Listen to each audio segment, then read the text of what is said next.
A storm uncovered a secret bunker under their house, and it was still stocked with supplies. Maggie stood back, arms crossed tightly over her chest, as Ethan crouched beside the exposed metal hatch. "It's probably just an old root cellar," she said dismissively, though her tone betrayed a flicker of unease. "Mom always kept jars of preserves down there when I was a kid." Ethan glanced up at her skeptically, his breath forming clouds in the frosty air. "Doesn't look like any root cellar I've ever seen." He tapped the surface again with the tip of his shovel, producing another dull clang. "For one thing, this is steel, not wood. And those markings?" He pointed to faint lettering etched into the surface. "Authorized personnel only." "Could be from the war," Maggie mused aloud, though her voice lacked conviction. She knelt beside him now, brushing away more dirt to reveal additional details. A faded insignia that resembled a shield flanked by stars, along with what appeared to be serial numbers stamped near the edge.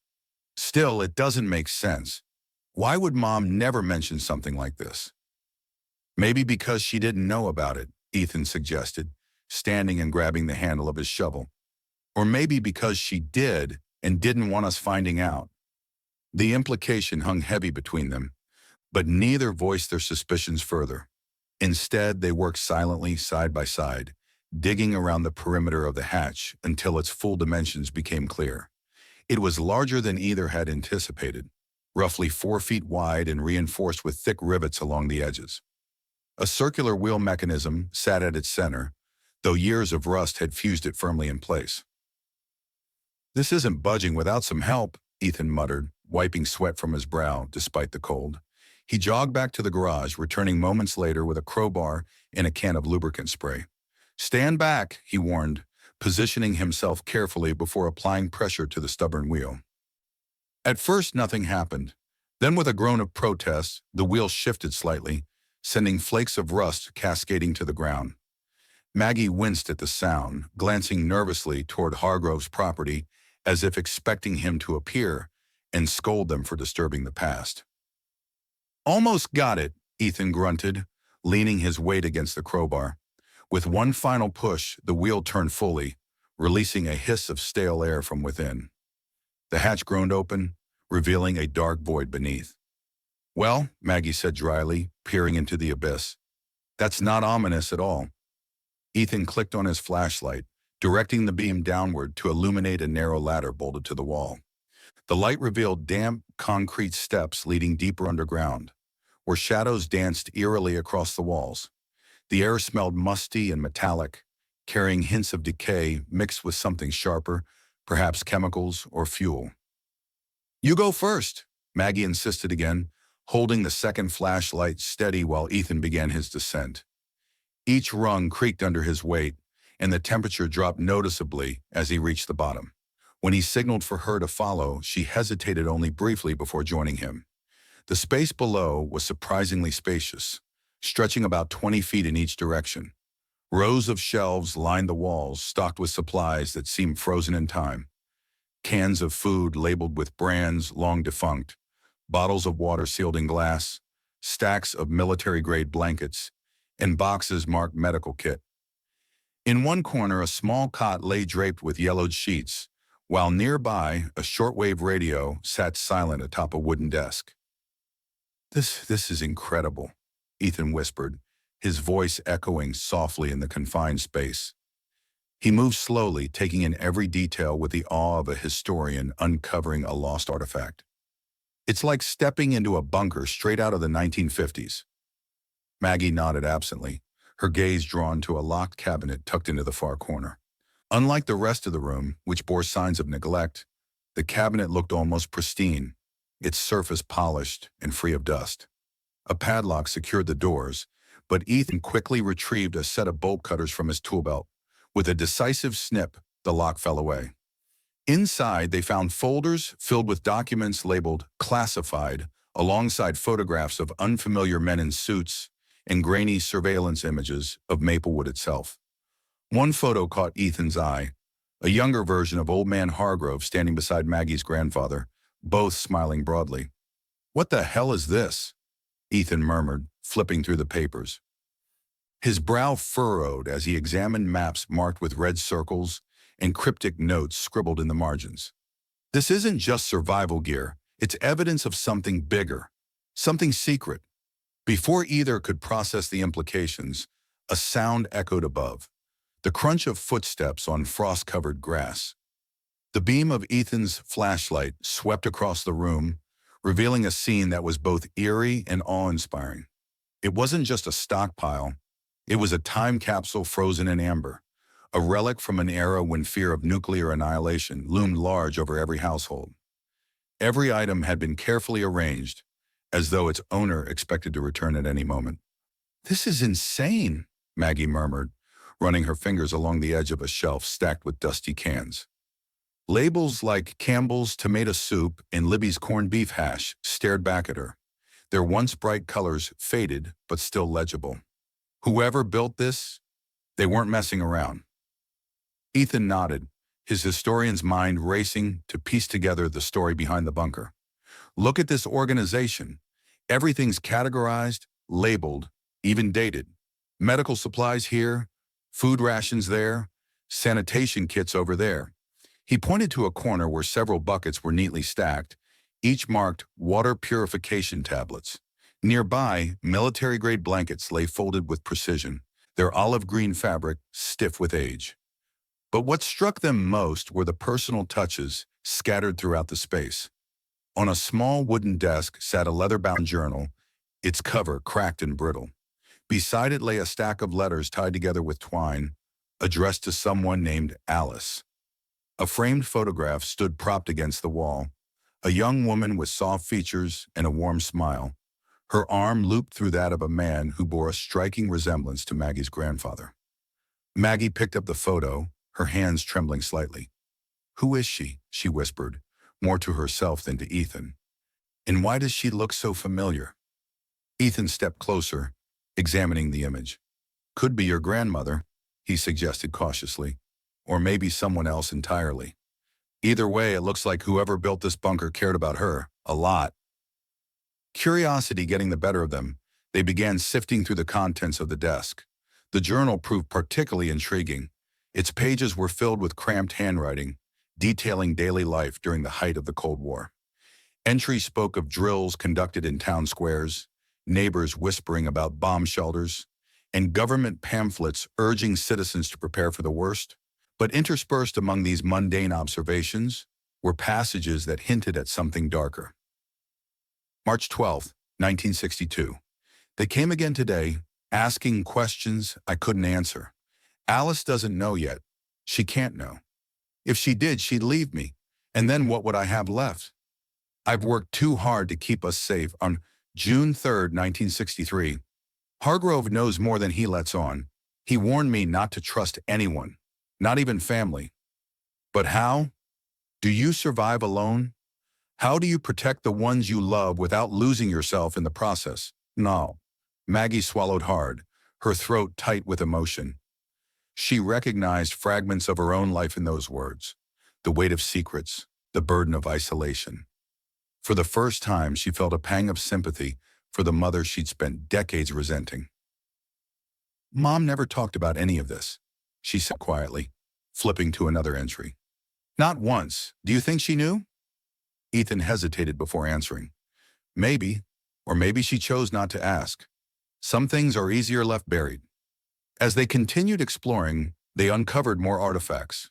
A child's doll tucked away in a crate, a faded map of Maplewood annotated with red X's marking locations around town, and a collection of newspaper clippings detailing strange disappearances in the area during the late 1950s. One headline caught Ethan's eye. "Local family vanishes without trace. Authorities baffled."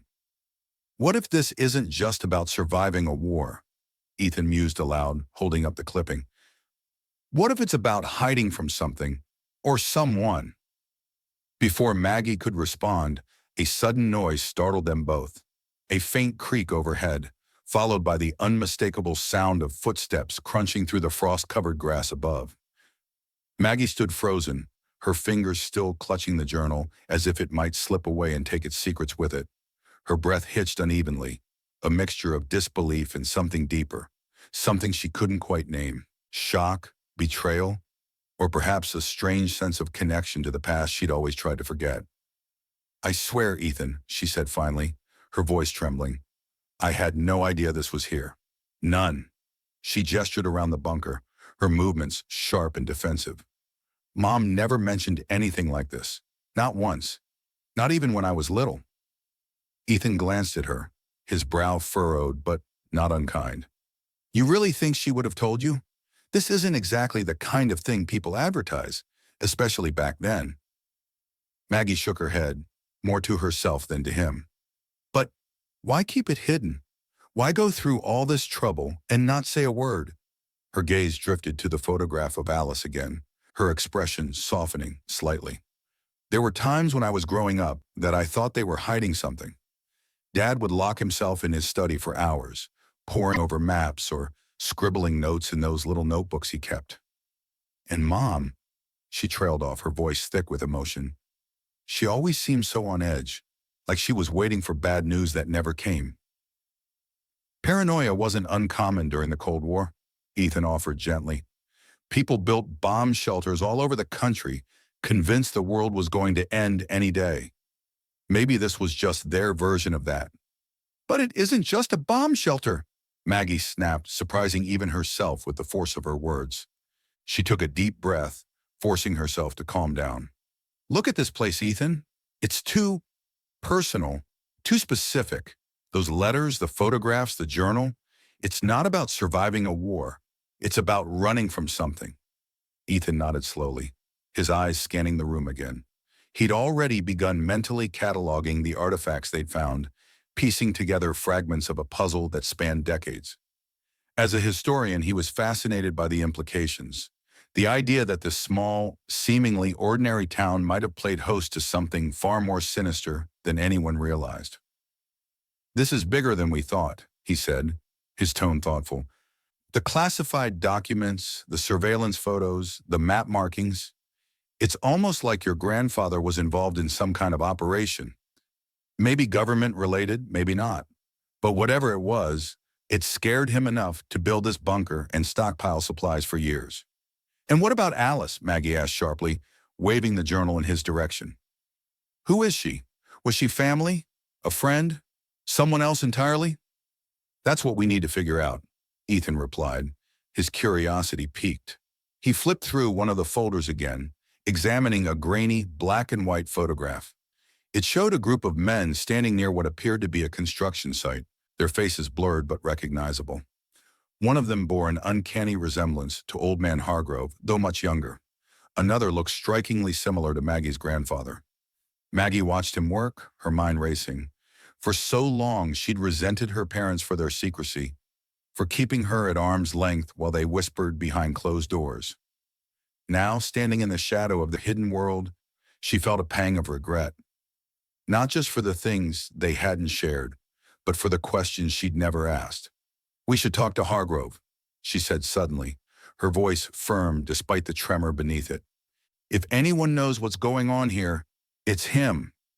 Ethan hesitated, glancing toward the ladder leading back to the surface. The footsteps above had stopped, leaving an unsettling silence in their wake. "Let's finish looking around first," he suggested cautiously. "We don't know who or what is out there yet."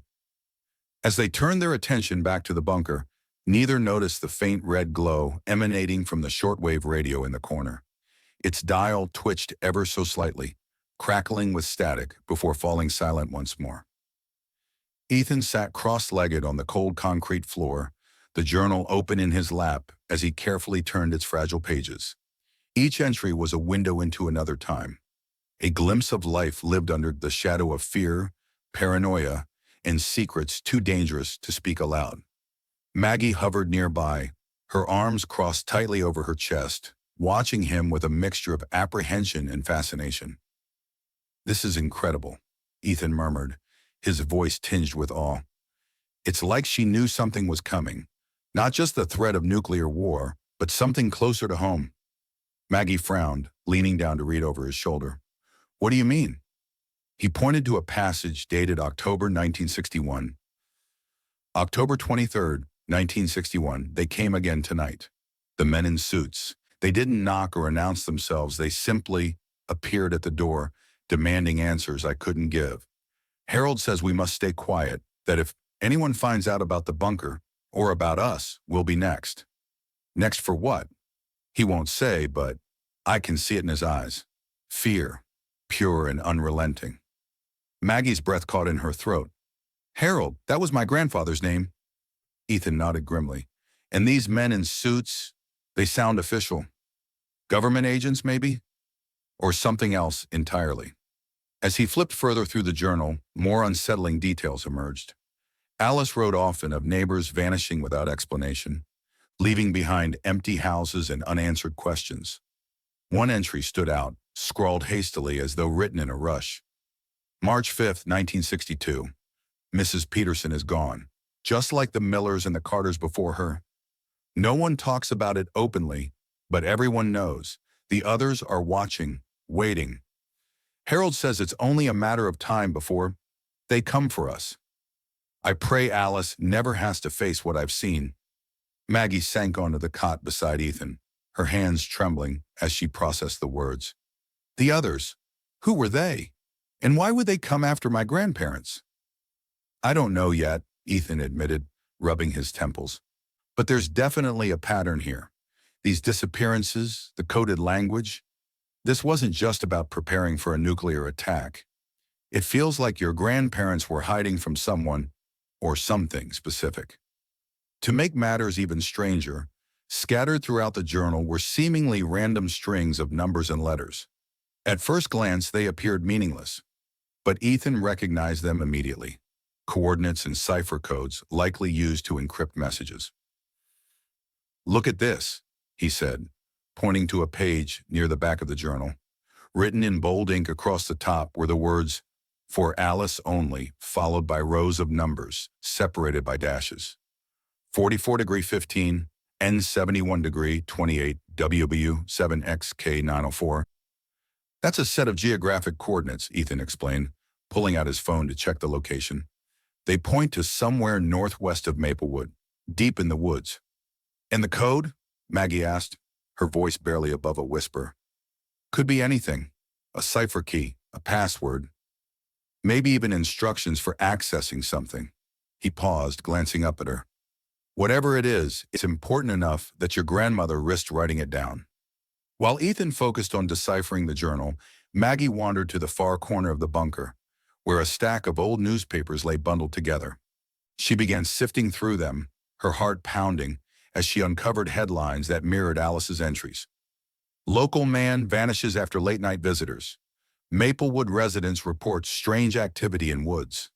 Government officials deny connection to missing persons cases. One article, dated December 1963, sent chills down her spine. It featured an interview with none other than Old Man Hargrove, at the time a young father of two, who claimed to have witnessed unmarked vehicles patrolling the outskirts of town late at night. When pressed for details, he refused to elaborate, citing concerns for his family's safety. He knew, Maggie whispered, clutching the brittle paper tightly. All those cryptic stories he told us when we were kids. They weren't just tales. He was warning us. Her thoughts were interrupted by a sudden noise, the faint hum of static emanating from the shortwave radio. Both she and Ethan froze, staring at the device as its dial twitched erratically. For a moment, it seemed as though someone, or something, was attempting to broadcast a message. Turn it off, Maggie urged, her voice sharp with unease. Ethan hesitated, reaching cautiously toward the radio. As soon as his fingers brushed against the power switch, the static ceased, plunging the room back into silence. But the red glow remained, pulsing faintly like a heartbeat. Before either could react, a loud thud echoed from above, the unmistakable sound of someone or something descending the ladder. Maggie's gaze darted back to the small wooden desk where the framed photograph of Alice had been propped up. She picked it up again, this time examining it more closely under the beam of her flashlight. The woman in the picture, her grandmother, was smiling warmly. But what caught Maggie's attention now were the two men flanking her. Both wore uniforms unlike anything she'd seen before. One man, tall and broad-shouldered, with a stern expression, bore an insignia on his lapel, a circle bisected by a jagged line, surrounded by stars. The other, slightly shorter but equally imposing, wore a patch on his shoulder depicting what appeared to be a stylized hawk clutching a globe. Neither insignia matched any military or government agency Maggie recognized. "Ethan," she called sharply, holding the frame out toward him. "Look at this." He took the photograph from her hands, studying it intently. His historian's instincts kicked in immediately as he noted the precision of the uniforms, the way they seemed designed not just for function, but for intimidation. These weren't casual outfits. They were symbols of authority, power, and secrecy. "These aren't standard-issue U.S. military uniforms," Ethan said slowly, turning the photo over to check for any markings on the back. There was nothing written there, no date or caption to provide context. Could be private security contractors, maybe even part of some covert operation. But if that's true, he trailed off, glancing around the bunker as though expecting answers to materialize from the shadows. "If that's true, then what?" Maggie pressed, her voice rising slightly. "What are you saying? That my grandparents were involved with spies? Criminals?" "I'm not saying anything yet," Ethan replied cautiously, "but these insignias, they're clues. Someone out there knows what they mean." He moved to the stack of documents they'd found earlier, rifling through them until he located a grainy surveillance photo showing several men standing near what looked like a construction site. One of the figures bore the same insignia as the man in the photograph with Alice. Another figure stood partially obscured, but his posture suggested he was giving orders. "This is getting weirder by the minute," Ethan muttered, tapping the photo. "Your grandfather wasn't just stockpiling supplies for survival. He was preparing for something much bigger and potentially dangerous." As they continued exploring, they discovered more photographs tucked away in drawers and folders. Some showed Alice alone, standing outside the farmhouse they now occupied, her face serene despite the weight of whatever secret she carried. Others depicted groups of people gathered in wooded areas or clustered around vehicles bearing unfamiliar logos. Each image added another layer to the mystery, hinting at connections far beyond mere preparation for nuclear fallout. One particularly striking photo showed Alice shaking hands with a man in a dark suit, their expressions tense and formal. Behind them loomed a large metal structure partially concealed by trees, its design reminiscent of a communications tower or radar station. Scrawled on the back of the photo in faded ink were the words, "Project Horizon Phase 2. "What does that mean?" Maggie asked, her voice barely audible over the hum of unanswered questions swirling in her mind. "I don't know," Ethan admitted, "but it sounds significant. Project names like that usually indicate classified operations, government experiments, industrial projects, maybe even espionage." The implications weighed heavily on both of them. If Alice and Harold Whitmore had been embroiled in such activities, it meant their lives had been far more complicated and perilous than anyone in the family had ever suspected. It also meant that whoever had come looking for them decades ago might still be interested in uncovering what remained hidden beneath this house. Their exploration was interrupted once again by the sound of movement above. This time, however, it wasn't just footsteps. It was the unmistakable creak of the hatch being opened wider, followed by the scrape of boots against the ladder rungs. Maggie instinctively grabbed Ethan's arm, her grip tight enough to leave marks. "Someone's coming down," she whispered, panic creeping into her voice. Ethan nodded grimly, reaching for the crowbar he'd brought with him. "Stay behind me," he instructed quietly, positioning himself between Maggie and the ladder. The first shadow appeared at the bottom of the shaft, a silhouette distorted by the dim light filtering down from above.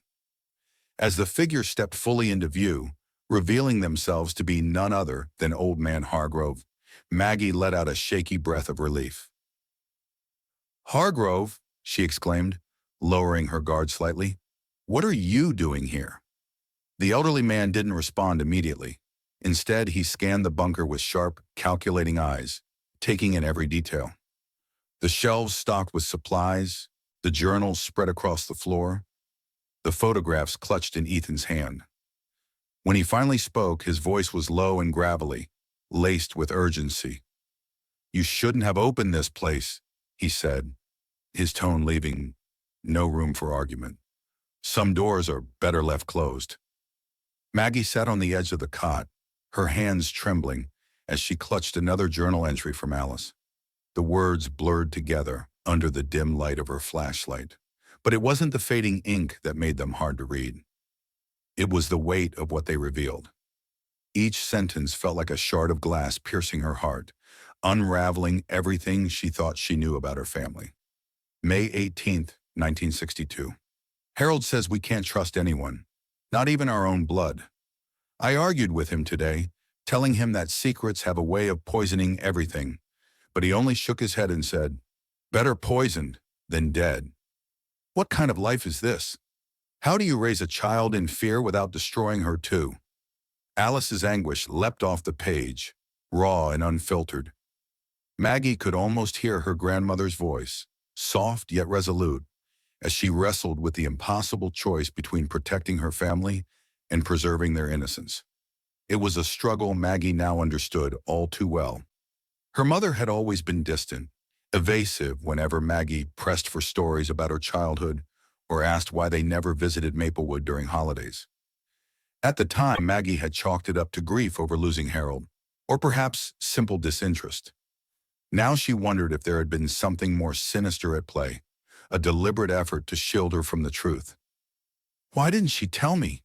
Maggie whispered, her voice breaking as tears welled in her eyes. She looked up at Ethan, who stood nearby, watching her with concern etched across his face. "All these years I blamed her for being cold, for shutting me out. But what if she was just trying to protect me?"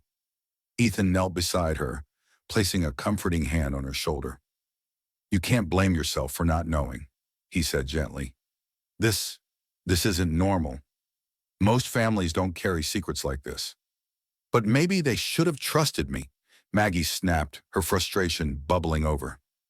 She gestured toward the bunker around them, the shelves laden with supplies, the classified documents, the photographs hinting at shadowy figures lurking just beyond the edges of their lives. How could they live like this? How could they keep all of this hidden and expect us to move forward without understanding where we came from? Ethan didn't have an answer.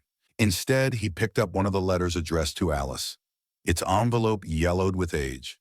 Inside was a single sheet of paper covered in elegant, cursive handwriting. "My dearest Alice, I pray you never have to use what we've prepared for you. But if the day comes when silence is no longer safe, remember, trust no one, not even those closest to you. The risks are greater than you. No, and the stakes higher than you can imagine. Stay vigilant. Stay alive." The letter wasn't signed, but the tone suggested someone deeply invested in Alice's survival, someone who shared her fear and desperation. Whoever wrote it clearly believed that danger wasn't confined to the past. It lingered, waiting for the right moment to resurface. "This wasn't just paranoia," Ethan said, holding up the letter. "Whoever your grandparents were dealing with, they weren't amateurs. They were professionals, operating in the shadows. And based on what we've seen so far, they weren't afraid to disappear people who got in their way." Maggie buried her face in her hands, overwhelmed by the enormity of it all. For decades, she'd carried resentment toward her mother, convinced that her emotional distance stemmed from selfishness or indifference. Now, faced with evidence of a life built on lies and fear, she felt the ground beneath her shift. Her anger dissolved into sorrow, leaving behind a hollow ache that no amount of answers could fill. "I wish I could ask her," Maggie murmured, her voice muffled. "I wish I could look her in the eye and say I understand why she did what she did, even if I don't agree with it." Ethan squeezed her shoulder again, offering silent support. He wanted to reassure her, to promise that they'd uncover the truth and make sense of the chaos surrounding them. But deep down, he couldn't shake the feeling that some questions might remain unanswered, and that the cost of finding out could be higher than either of them anticipated. As Maggie grappled with her emotions, Old Man Hargrove remained standing near the ladder, his posture tense and alert. His earlier warning, "Some doors are better left closed," hung heavy in the air, underscoring the gravity of their situation. There's more going on here than meets the eye, Hargrove said finally, his gravelly voice cutting through the silence. Your grandparents weren't the only ones hiding things. This town, he paused, glancing toward the ladder, as though expecting someone or something to appear. Maplewood has its own skeletons, and some of them aren't resting easy. Before either Maggie or Ethan could respond, the shortwave radio crackled to life once more. This time, the static resolved into faint, distorted voices speaking in clipped tones. Subject located. Proceed with caution. Over. Hargrove's expression darkened, and he muttered under his breath, too late. Ethan's fingers brushed against something tucked behind a stack of canned goods on one of the bunker shelves. A brittle folder, its edges frayed with age. He pulled it free, his curiosity piqued by the faint rustle of paper within. Inside, he found a collection of newspaper clippings, each yellowed and fragile, as though they'd been handled sparingly over the decades. The headlines jumped out at him immediately. Maplewood, resident vanishes without trace. Authorities. Baffled government denies connection to classified operations. In New England, families demand answers after string of disappearances. Rock small town. His breath caught as he scanned the articles, piecing together fragments of a story that had clearly been buried, both literally and figuratively. Each clipping detailed an unexplained disappearance in or near Maplewood during the early 1960s. Some victims were local farmers, others were teachers, shopkeepers, even children. What struck Ethan most was the eerie similarity between these accounts and the entries in Alice's journal. One article stood out in particular, dated March 1963. It described how a young couple vanished after reportedly seeing strange lights hovering over the woods outside town. Witnesses claimed to have heard loud mechanical noises followed by silence. No screams, no cries for help, just emptiness where two lives once existed. Authorities dismissed the reports as hoaxes or mass hysteria, but the article included a chilling quote from a neighbor who refused to be named. They weren't the first, and they won't be the last. Something's out there, in the woods, under the ground. People talk about it in whispers, because if you say it too loud, you might end up missing. 2. Ethan glanced up at Maggie, who was still sitting on the cot, her face pale and drawn. You need to see this, he said, holding up the folder. These disappearances, they match what your grandmother wrote about. And get this, there's mention of a government investigation. Maggie rose slowly, her legs stiff from sitting so long. She took the folder from him, flipping through the clippings with growing unease. One headline caught her eye. Alleged experiment sparked controversy in rural New England. Beneath it, a grainy photograph showed men in lab coats standing near what appeared to be a makeshift research facility deep in the forest. The caption read, Sources allege that classified experiments were conducted in remote areas of New Hampshire and Vermont during the Cold War era, while officials deny any connection to recent disappearances. Residents remain skeptical. They were experimenting here, Maggie whispered, her voice trembling. Right here, in our backyard. The article went on to describe how investigators arrived in Mapletown shortly after the string of disappearances, interviewing locals and combing the woods for evidence. But despite their efforts, no conclusive findings were ever reported. The official statement blamed natural causes or voluntary departures, leaving families without closure and townsfolk whispering behind closed doors.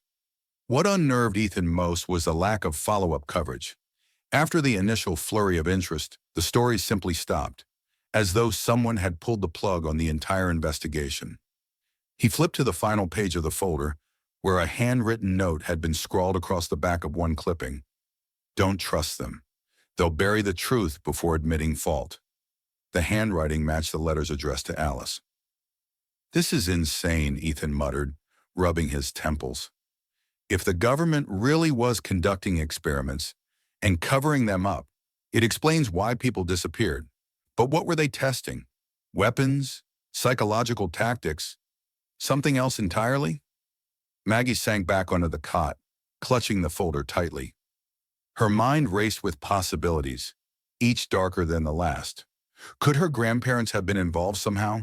Were they witnesses or participants? Or had they simply tried to protect themselves from whatever horrors unfolded nearby? Man Hargrove, who had been watching silently from the shadows, stepped forward now, his gnarled hands gripping the head of his cane, his rheumy eyes locked onto Ethan and Maggie, filled with a mixture of pity and urgency. "I warned Harold," he rasped, his voice low but firm. "Told him not to dig too deep, not to ask questions he couldn't handle answering. But he wouldn't listen. None of us did."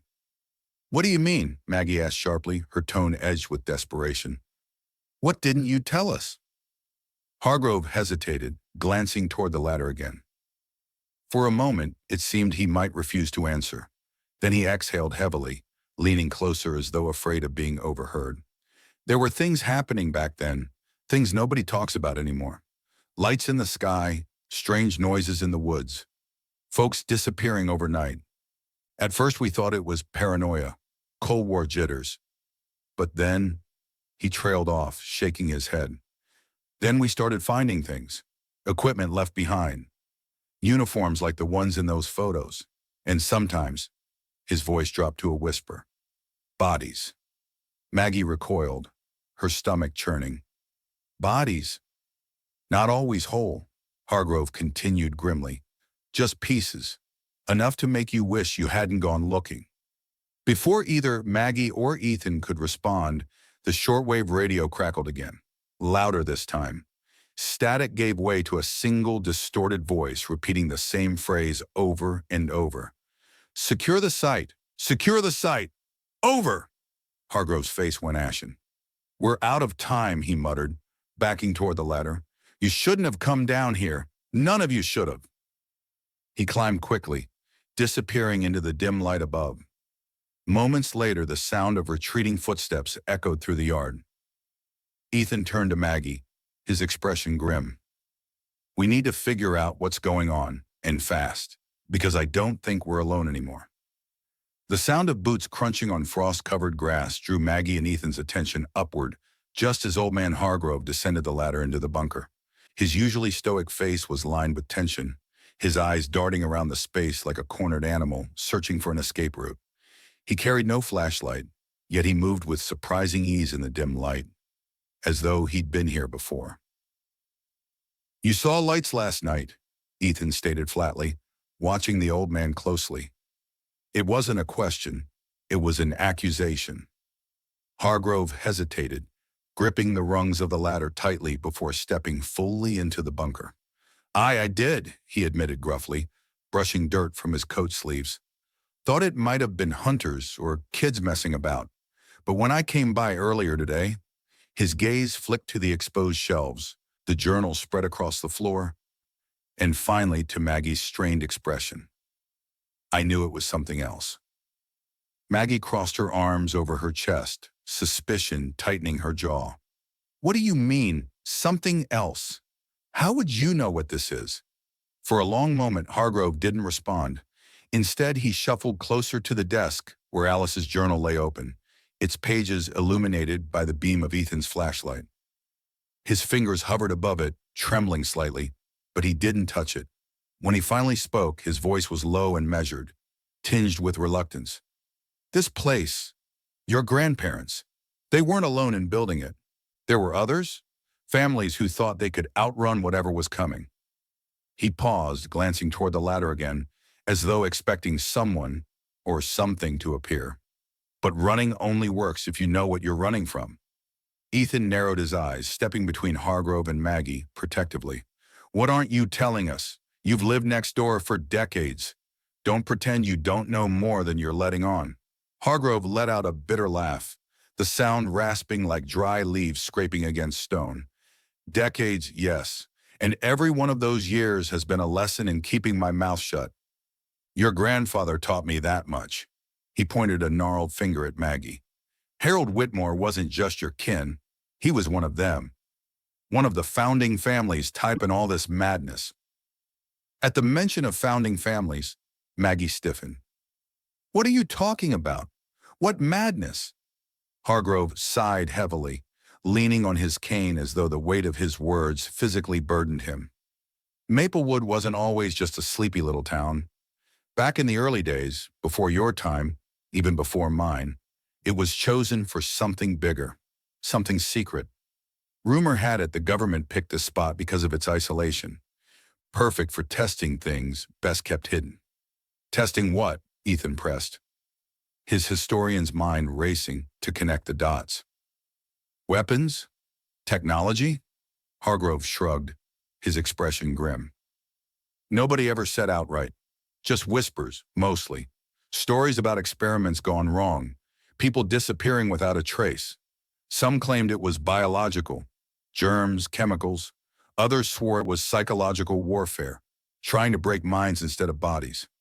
All I know is that certain families, the Whitmores included, got swept up in it somehow. Maggie shook her head, disbelief warring with dread. My grandparents wouldn't have been part of something like that. They were ordinary people. Were they? Hargrove countered sharply. Or did they just want you to think so? Look around you, Maggie. This bunker wasn't built by ordinary folks preparing for a storm. It was designed for survival, long-term survival, and not just from bombs falling out of the sky. He gestured toward the classified documents stacked neatly on the desk, then to the photographs showing unfamiliar insignias and shadowy figures. Your grandfather played both sides, same as most of the others. Kept his head down, followed orders, hoped it'd all blow over. But secrets like these don't stay buried forever. As Hargrove spoke, his demeanor shifted subtly, but noticeably. Gone was the reclusive neighbor spinning cryptic tales. In his place stood a man haunted by memories too heavy to bear. His hands trembled as he adjusted his grip on the cane, and his voice cracked when he mentioned names Maggie didn't recognize.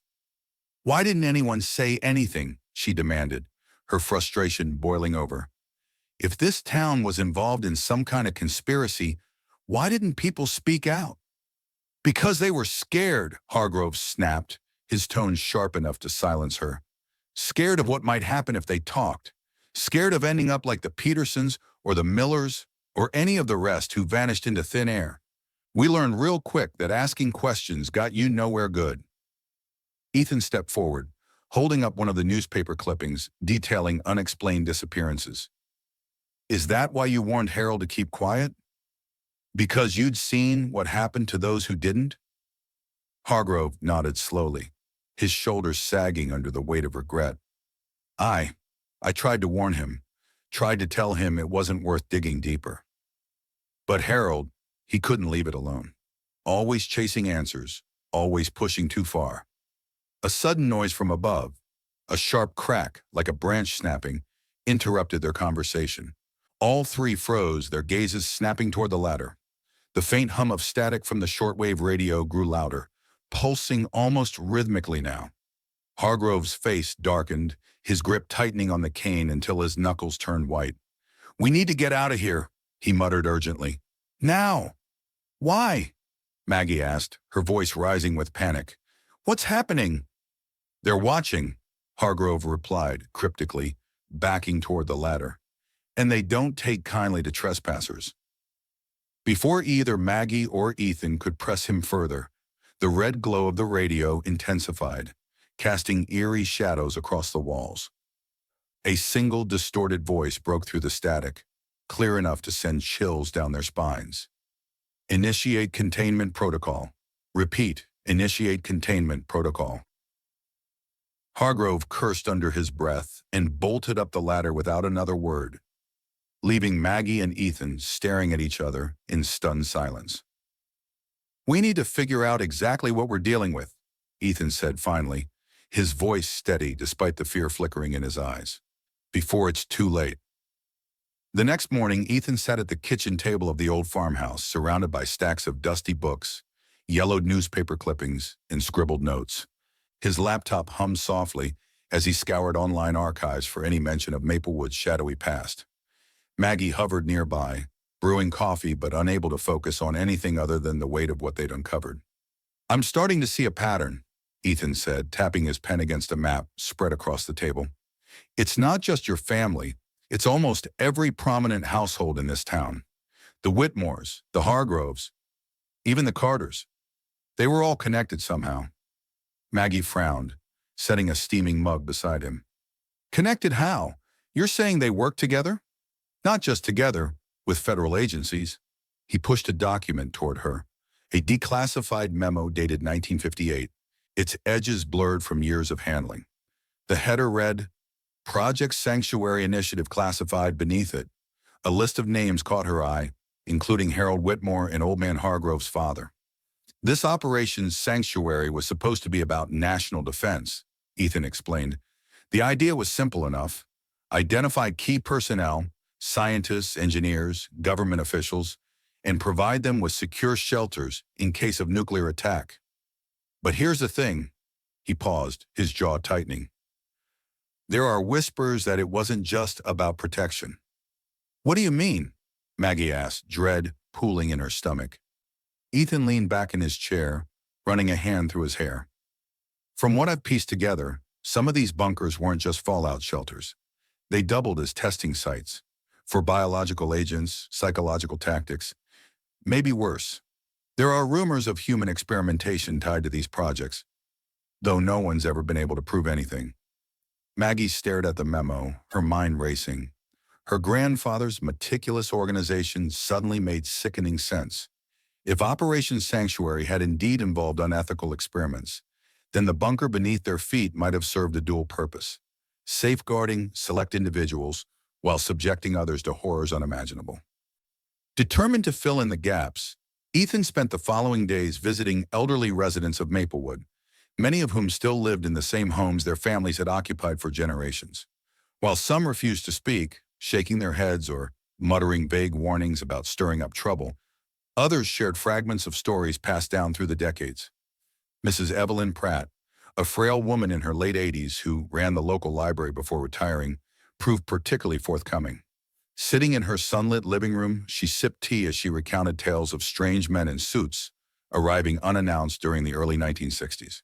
They came in pairs, always polite but firm, Mrs. Pratt recalled, her voice trembling slightly. Asked questions about who we knew, where our loyalties lay. Folks thought it was standard procedure back then, given the Red Scare and all. But later, she trailed off, her gaze drifting to the window. Later, people started disappearing. Ethan jotted down notes furiously, pressing her for details. Do you remember anyone specific? Any names? She nodded hesitantly. The Peterson boy. He went missing right after those men visited his family. And there was talk about something happening out near Black Hollow, though nobody dared go looking. Black Hollow, the name echoed in Ethan's mind. It matched the coordinates he'd found in Alice's journal. 44°15, N 71°28, WW, deep in the woods northwest of town. He thanked Mrs. Pratt and promised to return if he uncovered more information, though her parting words chilled him. Be careful, young man. Some secrets don't want to stay buried. Back at the house, Ethan cross-referenced Mrs. Pratt's account with additional research. What he discovered painted an increasingly sinister picture. A confidential report from the U.S. Department of Defense, partially redacted but accessible through Freedom of Information Act requests, hinted at collaborations between federal agencies and private contractors during the Cold War. These partnerships often operated under the guise of national security, but lacked proper oversight. One passage stood out. Certain initiatives required field testing in isolated regions deemed low risk for public exposure. Participants were selected based on proximity to designated sites and perceived compliance levels. Ethan highlighted the phrase low risk for public exposure and circled it twice. It sounded clinical, detached, but the implications were horrifying. Had Maplewood been chosen not only as a refuge, but also as a laboratory? He turned to another source, oral histories recorded by university researchers in the 1990s. One interviewee, a former nurse named Clara Bennett, claimed to have treated patients exhibiting symptoms consistent with chemical exposure. Though she couldn't confirm the cause, she described disturbing patterns, sudden illnesses, memory loss, erratic behavior, all clustered around certain areas of town. It was like they were trying to erase people, Clara said in the transcript. Make them forget who they were, what they'd seen. Ethan closed the file, his hands shaking slightly. The pieces were falling into place, but the full picture remained obscured by layers of secrecy and fear. Whatever Operation Sanctuary truly entailed, It had left scars on Maplewood that still lingered half a century later. Meanwhile, Maggie struggled to reconcile the revelations with her memories of her grandparents. She remembered Harold as stern but kind, a man who taught her how to fish and fix things around the house. Alice, on the other hand, had been distant, preoccupied with worries Maggie now understood ran far deeper than household concerns. As Ethan delved further into the mystery, Maggie found herself drawn back to the bunker. Alone, she sifted through the journals again, searching for answers her grandmother might have hidden between the lines. One entry caught her attention, written in haste near the end of the journal. November 3rd, 1963. They know we've kept records. Burned everything except this journal tonight. Couldn't bring myself to destroy it completely. If anyone finds this, tell them we tried to protect what mattered most. Tell them we're sorry. Tears welled in Maggie's eyes as she traced the words with trembling fingers. For the first time, she felt a flicker of understanding. Not forgiveness, but empathy. Her grandparents hadn't been monsters. They'd been trapped in a web of lies and fear, forced to make impossible choices. But as she replaced the journal on the shelf, the shortwave radio crackled faintly once more, its red glow pulsing like a heartbeat. This time the message was clearer, more urgent. Containment breach detected. Repeat, containment breach detected. Maggie froze, her breath catching in her throat. Above her, the sound of footsteps echoed faintly. Too many to belong to Old Man Hargrove. Maggie sat cross-legged on the cold concrete floor of the bunker, her flashlight casting long shadows across the cramped space. The journals lay scattered around her like pieces of a puzzle she was desperate to solve. Each entry revealed more about Alice Whitmore, her hopes, her fears, and ultimately her tragic descent into disillusionment. As Maggie flipped through the pages, one phrase kept recurring: "They've gone too far." At first it seemed vague, almost cryptic, but as she read deeper, the meaning became painfully clear. Alice hadn't just been preparing for survival. She had been complicit in something far darker. And worse still, she had come to regret it. Early entries painted Alice as a reluctant participant, coerced by circumstances beyond her control. Her husband Harold, driven by patriotism and promises of protection for their family, had convinced her to join the project. April 12, 1960. Harold says this is our duty, to safeguard not just ourselves, but the future of our country. I want to believe him. I truly do. But there's something hollow in his voice when he talks about the greater good, something that makes me uneasy. Over time, however, Alice's tone shifted. What began as skepticism turned into outright horror as she witnessed, or perhaps even participated in, the darker aspects of Operation Sanctuary. She described late-night meetings with men in suits, clandestine deliveries of supplies marked with ominous labels, and whispered conversations about test subjects and data collection. July 15, 1961. I saw them today. The ones they bring in under cover of darkness. Their eyes, so empty. Like something inside has been taken from them. Harold insists they're volunteers, but I can't shake the feeling that we're doing something unforgivable.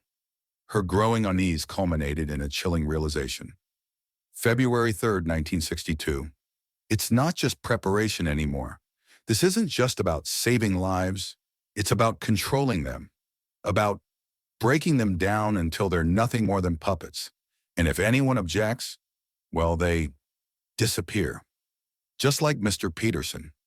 Just like Mrs. Carter. How could I have let this happen? By late 1962, Alice had begun secretly documenting everything she knew. Her journal entries grew frantic, filled with detailed accounts of experiments, names of individuals involved, and locations of key facilities, including Black Hollow, the site marked by the coordinates Ethan had uncovered. August 19, 1962. If anything happens to me, someone must know the truth. These records are my insurance, policy, and my confession. I should have spoken up sooner, but fear kept me silent. Now I can only hope that silence won't cost me everything. She burned most of her notes, unable to risk leaving behind incriminating evidence. Yet she preserved the journal itself, hiding it alongside other personal belongings in the bunker. It was as though she'd left it intentionally, for someone like Maggie to find decades later. A final warning. The last entry stood out starkly, written in shaky handwriting that betrayed Alice's terror. November 14th, 1963. They know, somehow they know I've been keeping records. Harold begged me to destroy them, but I couldn't. I won't. If you're reading this, remember, trust no one. Not the government, not the men in suits, not even those closest to you. They will say whatever it takes to protect themselves, even if it means destroying others. I don't know how much time I have left, but I pray you'll use what I've written to expose the truth. Please, don't let them win. Maggie's hands trembled as she closed the journal, tears streaming down her face. The finality of her grandmother's words hit her like a punch to the gut. Alice hadn't simply vanished. She had been silenced, likely because she dared to question the very system she'd helped build. Ethan found Maggie still sitting in the bunker, clutching the journal tightly. His expression softened when he saw the tears streaking her cheeks. "What did you find?" he asked gently, kneeling beside her. She handed him the journal without a word, letting him read the final entry himself. When he finished, his jaw tightened, and he exhaled sharply. "This changes everything," he said quietly. "If Alice was targeted because of what she knew, then whoever's behind Operation Sanctuary hasn't forgotten about this place." "But why wait so long?" Maggie asked, her voice hoarse. "Why come back now?" "Maybe they didn't need to before," Ethan replied grimly, "until we started digging, literally and figuratively." Before either of them could discuss it further, the shortwave radio crackled to life again. This time, the message was unmistakable. A single, distorted sentence repeated over and over. "Subject containment protocol initiated. All personnel report to designated coordinates." The red glow pulsed erratically, casting an eerie light across the bunker walls.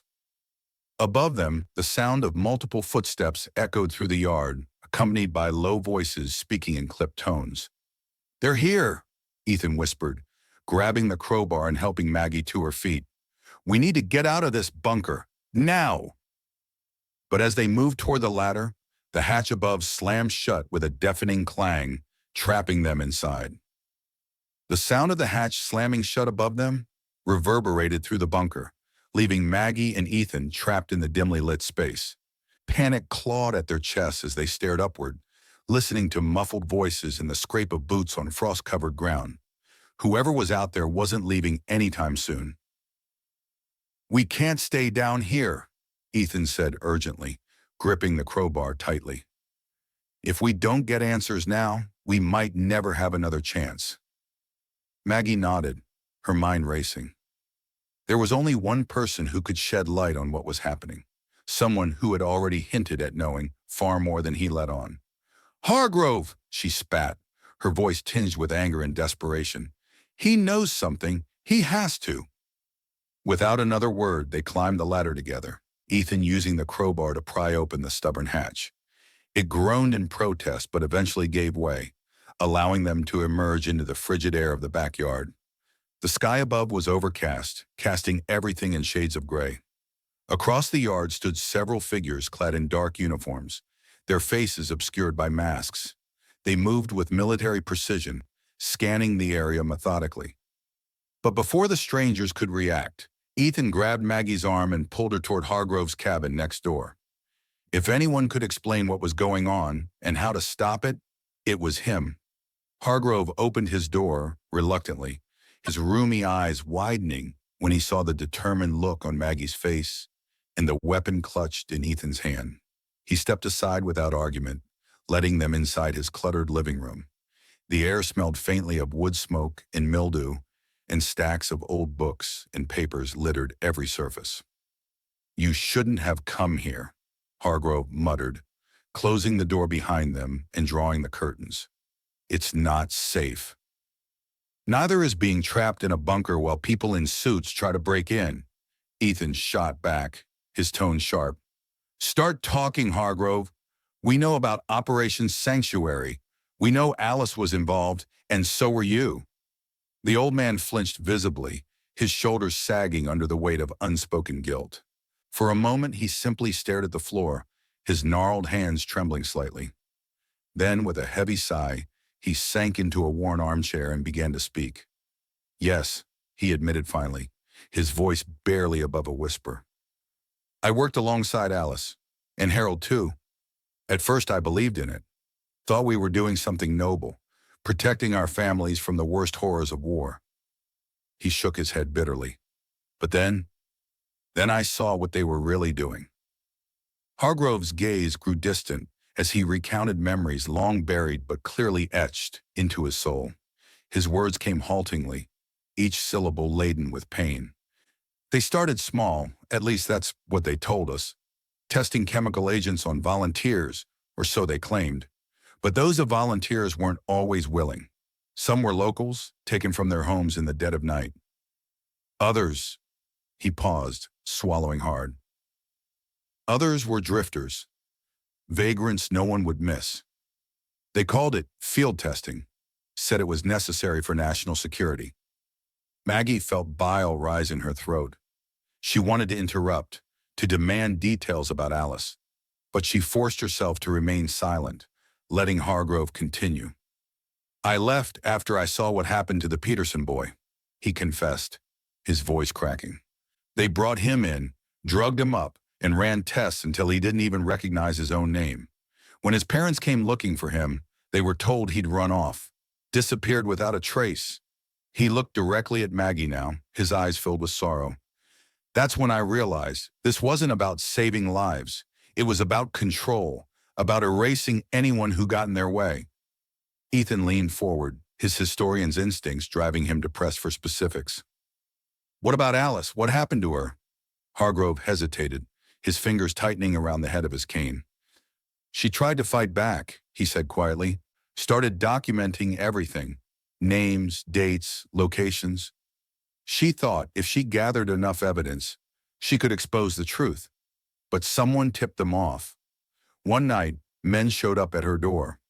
Harold begged her to hand over the records, but she refused. After that, his voice trailed off, heavy with implication. She disappeared, Maggie finished for him, her voice hollow. It wasn't a question. Hargrove nodded grimly. Officially, there was no record of it. No missing persons report, no investigation. Just another name added to the list of those who vanished without explanation. Maggie clenched her fists, tears welling in her eyes. And you just let it happen? I couldn't stop it, Hargrove snapped, his tone suddenly fierce. Do you think I didn't care about Alice? About any of them? I warned her to keep quiet to protect herself. But she wouldn't listen. And once they knew what she'd done, he shook his head, his voice dropping to a whisper. There was nothing anyone could do. Before either Maggie or Ethan could respond, the sound of engines roared outside, followed by the crunch of tires on gravel.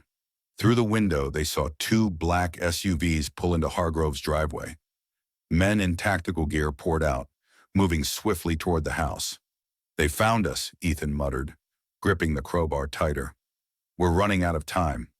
Hargrove rose shakily to his feet, his expression grim but resolute. There's a tunnel beneath my cellar, he said quickly, built during the same era as your bunker. It leads out past the property line. You'll have to move fast.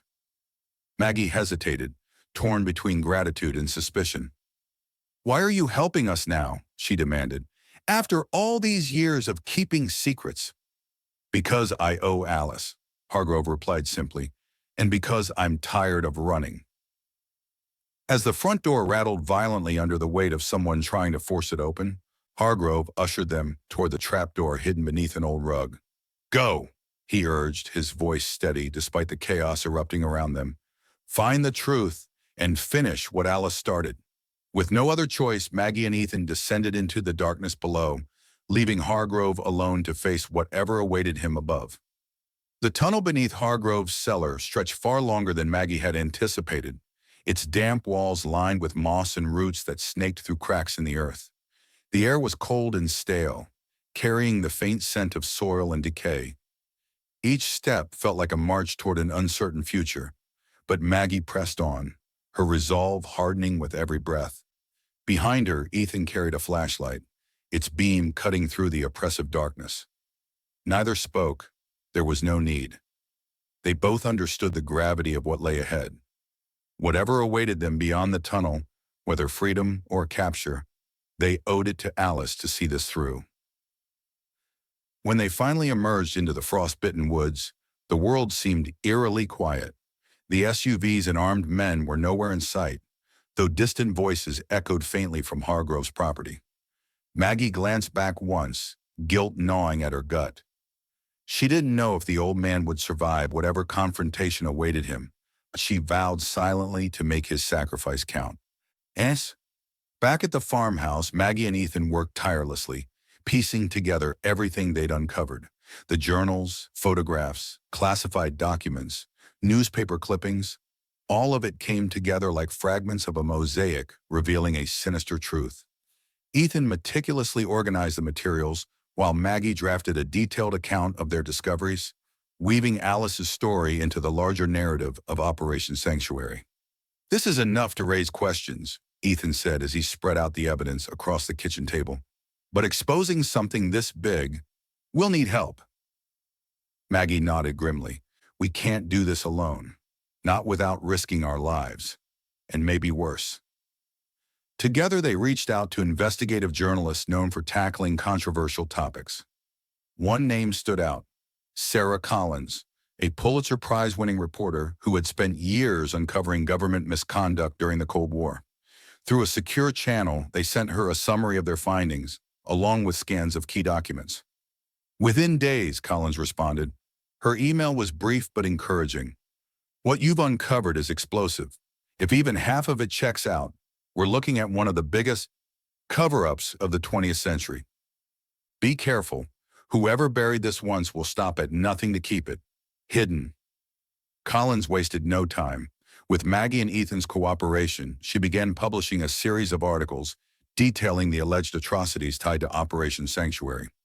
The first installment focused on Maplewood, painting a harrowing picture of a small town caught in the crosshairs of national paranoia and unchecked power.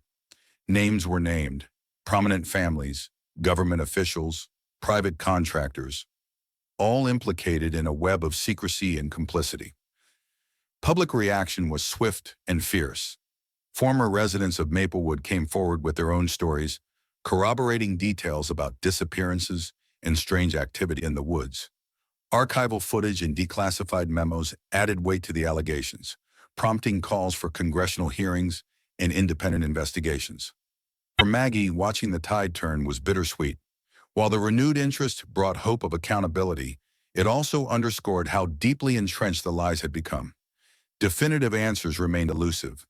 Many records had been destroyed, and those involved either denied wrongdoing or claimed ignorance. Still, the effort sparked something vital: a demand for transparency. In the weeks that followed, Maggie found solace in honoring her grandmother's courage. She donated the bunker's contents, journals, letters, photographs, to a local museum dedicated to preserving Cold War history. A plaque accompanied the exhibit, bearing a simple inscription: "To Alice Whitmore, whose bravery in seeking the truth reminds us that silence can be both a shield and a prison." Standing before the display on opening day, Maggie felt a measure of peace she hadn't known in years. Her anger toward her mother softened, replaced by understanding. Evelyn Whitmore hadn't kept secrets out of malice, but out of fear, a fear rooted in loss and love. Ethan stood beside her, his hand resting lightly on her shoulder. "She'd be proud of you," he said quietly. "You gave her a voice." Maggie smiled faintly, tears glistening in her eyes. "And maybe now, others will listen." Yet even as progress unfolded, shadows lingered. Old Man Hargrove's fate remained unknown. His cabin was found empty, its contents ransacked. The coordinates to Black Hollow led only to overgrown ruins, swallowed by time and nature. And late at night, when the wind howled through the trees, Maggie sometimes thought she heard faint whispers drifting up from the ground below. But she refused to let fear dictate her life any longer. Whatever secrets still hid beneath Maplewood's soil, She knew one thing for certain. Alice's warning had not been in vain. The truth, however fragmented, had begun to surface, and it would never again be buried so easily. She knew one thing for certain. Alice's warning had not been in vain. The truth, however fragmented, had begun to surface, and it would never again be buried so easily.